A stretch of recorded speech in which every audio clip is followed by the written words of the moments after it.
E aí, meninos, tudo bem? Então, para quem não me conhece, eu sou o professor Tainan, sou professor de História aqui na Escola José Cardoso há muito tempo, há uns 7 anos eu já trabalho aqui nessa escola. E agora a gente tem essa novidade, né? Esses vídeos que farão parte dessas atividades remotas que a gente está desenvolvendo e vai desenvolver aí até dezembro com vocês. É tudo muito novo, eu queria adiantar. Ninguém tem tanta experiência assim com YouTube, com gravação de vídeo, então eu peço que vocês de agora já comecem perdoando qualquer erro, não só meu, mas de todos os meus colegas, enfim, a gente está tentando fazer o melhor nessa situação e nessa circunstância que a gente está vivendo, tá bom? Então espero que vocês compreendam tudo isso e vamos lá. A gente teve que refazer, né, um currículo todo. O que é que significa? A gente teve que reorganizar todos os conteúdos, todos os objetos de aprendizagem, tudo aquilo que a gente ia trabalhar com vocês nesse ano de 2020 para caber num currículo que a gente chama de emergencial, tá? Então a gente vai esquecer algumas coisinhas, deixar de lado algumas coisinhas e a gente vai tratar apenas o que é importante. E o que é muito importante dentro do que a gente achou ali, entendeu que era necessário que cada um de vocês aprendesse, tá certo? Então, com base nisso, a gente vai começar a nossa aula de hoje falando um pouco sobre a Idade Média e sobre o feudalismo. Para quem lembra aí um pouquinho das nossas aulas, a gente conhece por Idade Média o período que vai desde a queda do Império Romano do Ocidente, lá por volta do ano 476 depois de Cristo, até a invasão da cidade de Constantinopla pelos turcos otomanos, em 1453.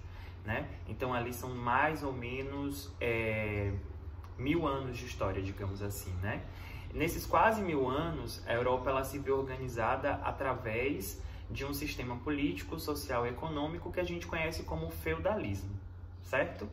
A característica do feudalismo, as características básicas do feudalismo, elas somam características do povo romano, mais características dos povos que eram chamados de bárbaros, os povos germânicos, que foram os povos que invadiram o território do Império Romano do Ocidente e constituíram ali diversos reinos durante muito tempo, né? Reinos importantíssimos ali como o Reino dos Francos e assim por diante, tá bom?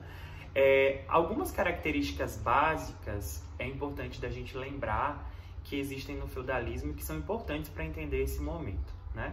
O primeiro era o enfraquecimento do poder central. Não existia na estrutura feudal um grande reino, porque a Europa ela foi organizada em unidades menores, unidades administrativas menores, que eram o que a gente chama de feudo. Nesses feudos, que eram porções de terra menores, cada senhor feudal, cada dono daquela terra administrava suas próprias leis, cobrava os seus impostos e administrava a justiça. Então não existia uma lei única, como por exemplo acontece hoje no Brasil. Cada um dos feudos, cada uma das terras ali chefiada por um senhor feudal tinha suas próprias leis. Então era mais ou menos desse jeito que funcionava. Além do mais, como não tinha um grande reino, né? Não havia esse poder centralizado, os reis eles precisavam organizar alianças individualmente com cada um dos nobres. É o que a gente chama de laço de suzerania e vassalagem. Então, essa relação que os reis tinham com os nobres facilitava, dentre muitas coisas, a lealdade que existia entre um e o outro e facilitava as relações entre eles, né? Fazendo com que os reis pudessem, de certa maneira, governar.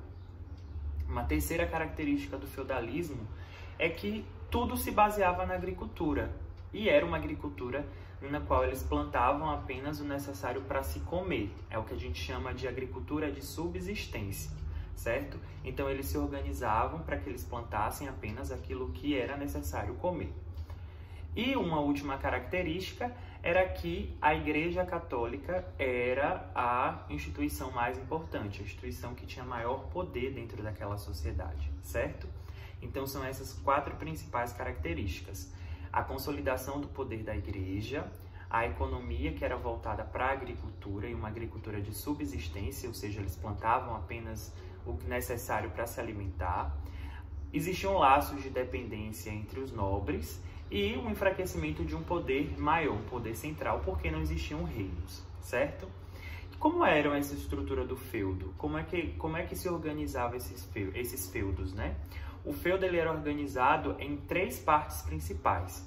A gente tinha o manso senhorial, que era a terra destinada ali ao senhor, onde os servos, os camponeses plantavam e tiravam ali aquilo que era necessário para a alimentação do senhor e de sua família. Depois a gente tinha a terra dos servos, chamado de manso servil, onde os servos também plantavam aquilo que era necessário para o sustento de sua família, né? E por último a gente tinha as terras comunais, ou manso comum, que eram as terras destinadas ali a todo mundo que vivia no feudo. Geralmente no feudo existe uma fortaleza, que ficou popularmente conhecida como castelos. Nesses castelos, eles eram todos murados, cercados ali com grandes muros de pedra, e isso impedia com que outras pessoas entrassem ali no feudo, né? Acabassem invadindo esse feudo. E os camponeses viviam nas áreas de aldeia. Então o feudo era mais ou menos organizado desse jeito, né? E era extremamente organizado, digamos assim. Com o tempo, a sociedade ela passou a se dividir em algumas classes sociais. E essa sociedade ela não tinha tanta mobilidade, ou seja, quem nascia pobre continuava pobre, quem nascia rico continuava rico. Essa sociedade ela estava dividida em 3 classes. Então a gente tem ali os reis, os príncipes, que compõem a nobreza. A gente tinha o clero, que era a igreja, né, que era o topo ali da pirâmide social. E na base da pirâmide a gente tinha os camponeses, os trabalhadores do campo, os artesãos, enfim. Era uma galera extremamente pobre que vivia ali na base daquela sociedade feudal, tá bom? Tem algumas outras coisas ali que são importantes a gente falar também sobre esse feudalismo, porque a partir do século X, século XI, né, já que a gente está falando de quase 100 anos de história, esse feudalismo começou a entrar em declínio, ou seja, começou a entrar em diversas crises. Essas crises se deram por conta de a Idade Média. Durante a Idade Média, a gente teve um período intenso de crises, principalmente em relação à alimentação. Então, eles tiveram ali durante um tempo, eles tiveram ali uma grande quantidade de produção agrícola, né? Eles começaram a plantar mais, então a agricultura de subsistência, ela passa a ser uma agricultura muito mais organizada, porque eles viram a necessidade de introduzir algumas modificações. Então eles começaram a utilizar a charrua, eles começaram a utilizar, que era um arado de ferro, né, no lugar do de madeira. Eles começaram a atar o cavalo pelo peito e não mais pelo pescoço. Eles começaram a usar moinhos de vento, e isso facilitou ali a produção agrícola, o aumento dessa produção agrícola, né? Com essa produção agrícola aumentada, eles passaram aí, de certa maneira, a produzir mais. E a produzir mais, as pessoas começam a comer melhor. E gerou excedentes agrícolas. O que é isso? Sobrou produtos. Com essa sobra dos produtos, eles passam a vender esses produtos nas chamadas feiras medievais. Isso vai facilitar muito o crescimento das cidades ao redor dessas feiras e o renascimento do comércio, que durante muito tempo ficou esquecido, né? Durante muito tempo era um comércio mais de troca, trocando os produtos com que um possuía por outra coisa que o outro possuía. E aí a gente tem um florescimento do comércio, florescimento das cidades.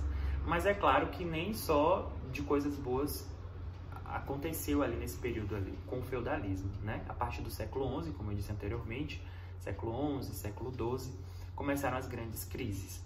Uma das primeiras crises foram as cruzadas, que foram movimentos ali liderados pelos cristãos para tomar a cidade sagrada de Jerusalém do domínio dos muçulmanos, que tinham invadido o território e tomado posse daquele território. Depois, a gente tem um segundo problema, que foi a peste negra, que foi uma epidemia de peste, né, transmitida ali pelos ratos e pelas pulgas desses ratos, e que matou cerca de 1/3 da população europeia. Então muita gente acabou morrendo, porque era uma doença que se espalhava muito rapidamente. E ainda temos a famosa Guerra dos 100 Anos, que foi uma guerra que aconteceu entre mais ou menos o século XIV até o século XV, e que colocou ali duas grandes potências no embate, que foi a Europa, que foi a Inglaterra e a França. Eles acabaram ali entrando num conflito muito grande, que durou mais de 100 anos, né? Guerra dos 100 anos, mas durou 116 anos.